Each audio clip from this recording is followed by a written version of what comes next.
Assalamualaikum warahmatullahi wabarakatuh. Hello everyone, let me introduce myself. My name is Pakabita Pariski. I'm from class MNJ 24C. My NPM 2441169. Dalam video ini saya sedikit menyampaikan materi yaitu tentang rasio likuiditas, rasio leverage, dan rasio aktivitas. Kita masuk ke yang pertama yaitu ada rasio likuiditas. Yang mana rasio ini digunakan untuk mengukur kemampuan perusahaan dalam memenuhi kewajiban jangka pendeknya. Dan juga rasio likuiditas ini ada jenis-jenisnya, yaitu pertama ada current rasio atau aset lancar atau kewajiban lancar. Semakin tinggi rasio ini semakin baik kemampuan perusahaan membayar utang jangka pendeknya.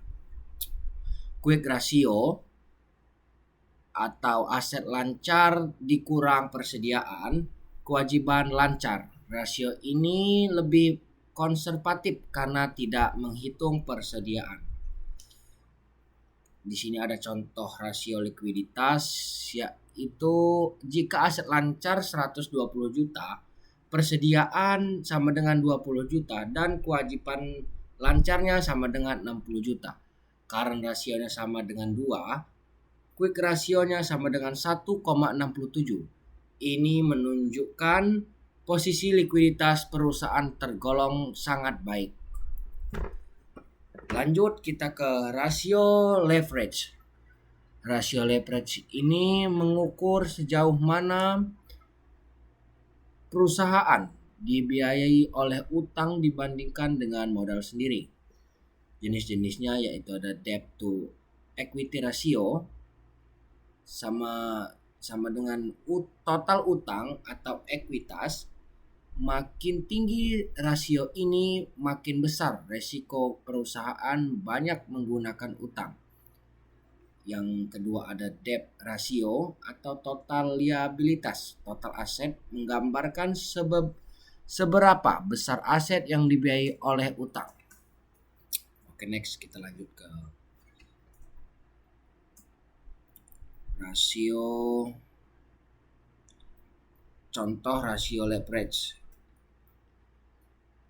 Jadi kalau total utang sama dengan 150 juta, ekuitas sama dengan 100 juta, aset sama dengan 300 juta, debt to equity sama dengan 1,5, debt ratio sama dengan 0,5% atau 50%, artinya setengah dari aset perusahaan dibiayai oleh utang. Lanjut kita ke rasio aktivitas. Rasio ini mengukur seberapa efisien perusahaan menggunakan asetnya untuk menghasilkan pendapatan. Yaitu ada juga jenis-jenisnya seperti inventory turnover, harga pokok penjualan sama saja dengan rata-rata persediaan. Menunjukkan seberapa sering persediaan dijual atau diganti. Yang ketiga ada receivable atau turnover sama penjualan kredit atau piutang rata-rata. Yang keempat ada mengukur efisiensi penagihan piutang. Dan yang kelima ada total asset turnover, yaitu penjualan bersih atau total asset. Dan yang terakhir ada mengukur efektivitas penggunaan seluruh aset dan menghasilkan penjualan.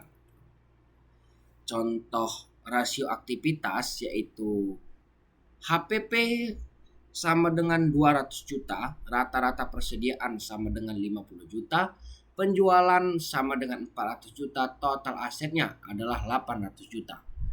Inventory turnovernya sama dengan 4 kali, total aset turnover sama dengan 0,5.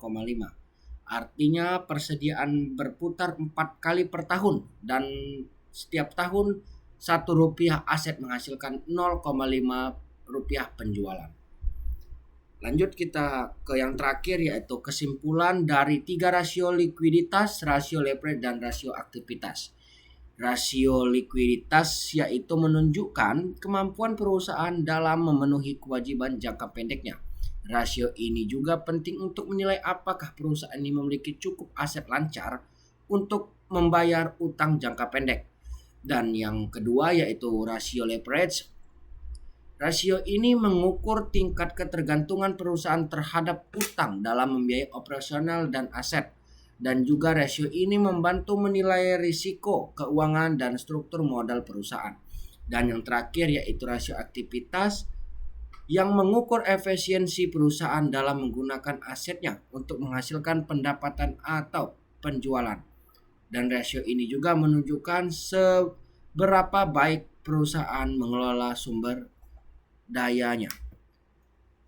Thank you everyone for your attention. Wassalamualaikum warahmatullahi wabarakatuh.